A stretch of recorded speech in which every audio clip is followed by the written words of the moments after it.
बोले श्री लक्ष्मी नारायण भगवान की जय। श्री वृंदावन बिहारी लाल की जय। श्री गिरिराज धरणे की जय। बालकृष्ण लाल की जय।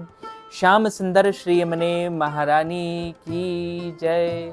जगत गुरु श्री वल्लभाधीश की जय। गोसाई जी परम दयाल की जय। श्री गुरुदेव की जय। लाडले लाल की जय। सब संतन की जय। सब भक्तन की जय। समस्त ब्रजवासीन की जय। जय जय श्री राधे, जय जय श्री राधे, जय जय श्री राधे। सूत जी कहने लगे, हे ऋषियों, इस व्रत का वृत्तांत और उत्पत्ति प्राचीन काल में भगवान श्री कृष्ण ने अपने परम भक्त युधिष्ठिर से कही थी। वही मैं तुमसे कहता हूं। एक समय युधिष्ठिर ने भगवान से पूछा था कि एकादशी व्रत किस विधि से किया जाता है और उसका क्या फल होता है। उपवास के दिन जो क्रिया की जाती है, आप कृपा करके मुझसे कहिए। यह वचन सुनकर भगवान श्री कृष्ण कहने लगे, हे युधिष्ठिर, मैं तुमसे एकादशी के व्रत का महात्म कहता हूं, महात्म सुनाता हूं। सर्वप्रथम हेमंत ऋतु में मार्गशीर्ष कृष्ण एकादशी से इस व्रत को प्रारंभ किया जाता है। दशमी को सायंकाल भोजन के बाद अच्छी प्रकार से दातून करें ताकि अन्न का अंश मुंह में ना रह जाए। रात्रि को भोजन कदापि ना करें, ना अधिक बोलें।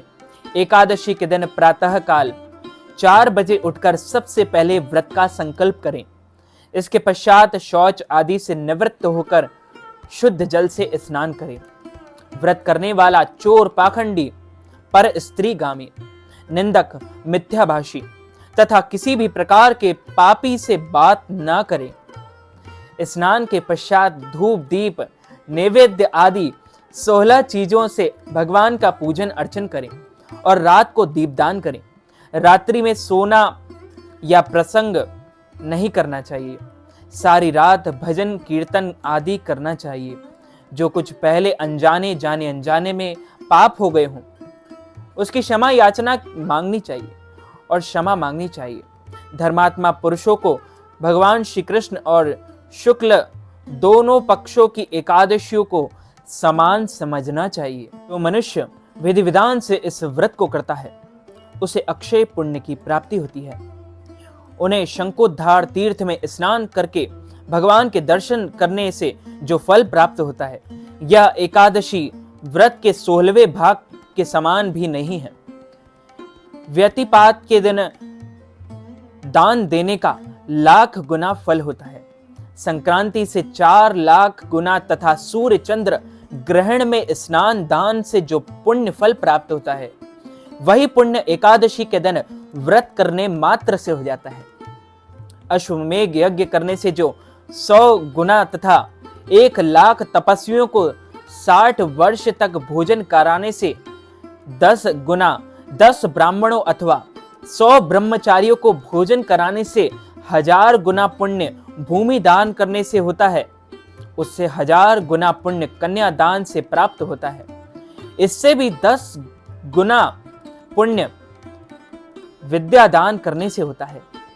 विद्या दान से 10 गुना पुण्य भूखे को भोजन कराने मात्र से होता है। अन्नदान के समान इस संसार में कोई ऐसा कार्य नहीं है जिससे देवता और पितृ दोनों तृप्त होते हों। परंतु एकादशी के दिन व्रत का पुण्य सबसे अधिक होता है। 1000 यज्ञों से भी अधिक इसका फल होता है। इस व्रत का प्रभाव देवताओं को भी दुर्लभ है। रात्रि को भोजन करने वाले को उपवास का आधा फल मिलता है और दिन में 1 बार भोजन करने वाले को भी आधा ही फल प्राप्त होता है। जबकि निर्जल व्रत रखने वाले को महात्मा तो देवता भी वर्णन नहीं कर पाए हैं और ना कभी कर सकेंगे। युधिष्ठिर कहने लगे कि हे भगवान, आपने हजारों यज्ञ और लाख गौदान को भी एकादशी व्रत के बराबर नहीं बताया। सो यह तिथि सब तिथियों से उत्तम कैसे हुई, बतलाइए। भगवान श्री कृष्ण कहने लगे, हे युधिष्ठिर, सतयुग में मोर नाम का दैत्य उत्पन्न हुआ। वह बड़ा बलवान और भयानक था। उस प्रचंड दैत्य ने इंद्र, आदित्य, वसु, वायु, अग्नि आदि सभी देवताओं को पराजित करके भगा दिया। तब इंद्र सहित सभी देवताओं ने भयभीत होकर भगवान शिव से सारा वृत्तांत कहा और बोले, हे कैलाशपति, मोर दैत्य से भयभीत होकर सब देवता मृत्युलोक में फिर रहे हैं। तब भगवान शिव ने कहा, हे देवताओं, तीनों लोकों के स्वामी, भक्तों के दुख का नाश करने वाले भगवान विष्णु की शरण में जाओ। वे ही तुम्हारे दुखों को दूर कर सकते हैं। शिव जी के ऐसे वचन सुनकर सभी देवता क्षीर सागर में पहुंचे। वहां भगवान को शयन करते देखा। हाथ जोड़कर उनकी स्तुति करने लगे। हे देवताओं द्वारा स्तुति करने योग्य प्रभु, आपको बारंबार नमस्कार है, आपको बारंबार प्रणाम है। आप सबके दुख हरने वाले हो, आप जगत के स्वामी हो, आप जगत के पालनहार हो। देवताओं की रक्षा करने वाले मधुसूदन, आपको नमस्कार है। आप हमारी रक्षा करें। दैत्यों से भयभीत होकर हम सभी आपकी शरण में आए हैं।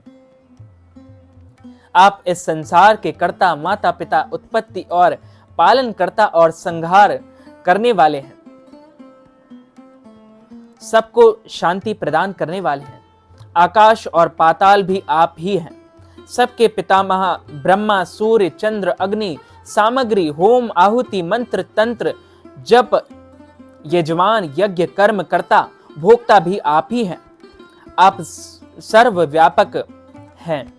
आपके सिवा तीनों लोकों में चर तथा अचर कुछ भी नहीं है। भगवान, दैत्यों ने हमको जीतकर स्वर्ग से भ्रष्ट कर दिया है और हम सब देवता इधर उधर भागे फिर रहे हैं। आप उन दैत्यों से हमारी सबकी रक्षा करें। इंद्र के ऐसे वचन सुनकर भगवान विष्णु कहने लगे कि हे इंद्र, ऐसा मायावी दैत्य कौन है जिसने सब देवताओं को जीत लिया है? उसका नाम क्या है? उसमें कितना बल है और किसके आश्रय में है तथा उसका स्थान कहाँ है? यह सब मुझसे कहो। भगवान के ऐसे वचन सुनकर इंद्र बोले, भगवान, प्राचीन समय में एक नाड़ी जंग नामक राक्षस था। उसके महापराक्रमी और लोक विख्यात मोर नाम का एक पुत्र हुआ। उसकी चंद्रावती नाम की नगरी है।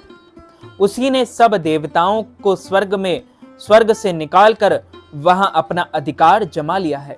उसने इंद्र, अग्नि, वरुण, यम, वायु, ईश, चंद्रमा, नैऋत आदि सब के स्थान पर अधिकार कर लिया है।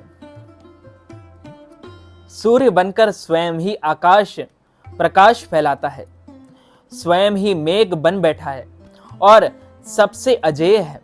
हे असुर निकंदन, उस दुष्ट को मारकर देवताओं को अजेय बनाइए।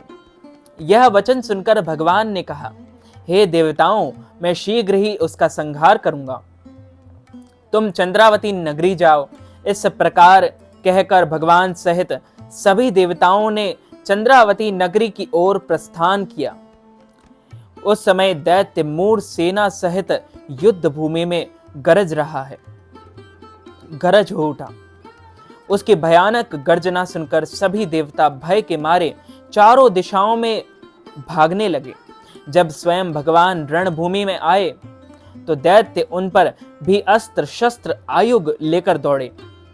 भगवान ने उन्हें सर्प के समान अपने बाणों से बींध डाला। बहुत से दैत्य मारे गए, केवल मूर बचा रहा।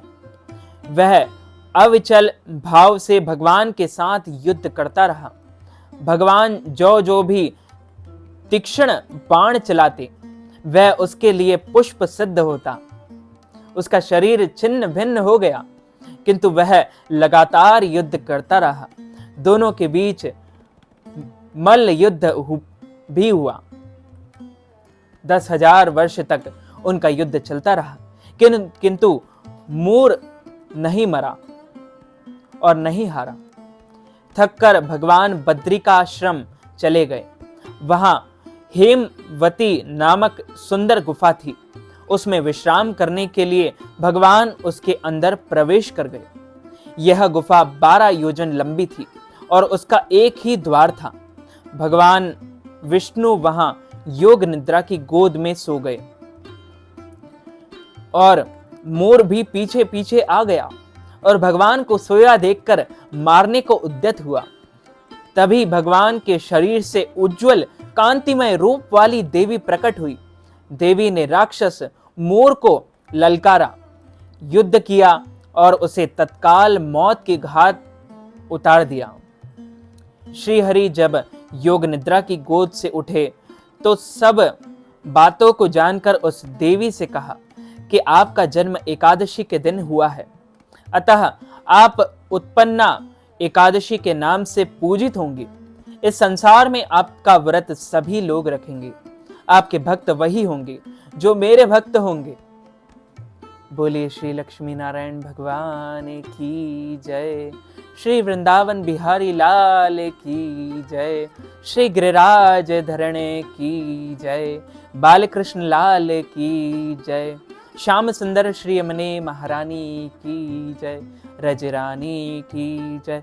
रस रानी की जय। श्री राधिका रानी की जय। सब संतन की जय। गोपेश्वर महादेव की जय।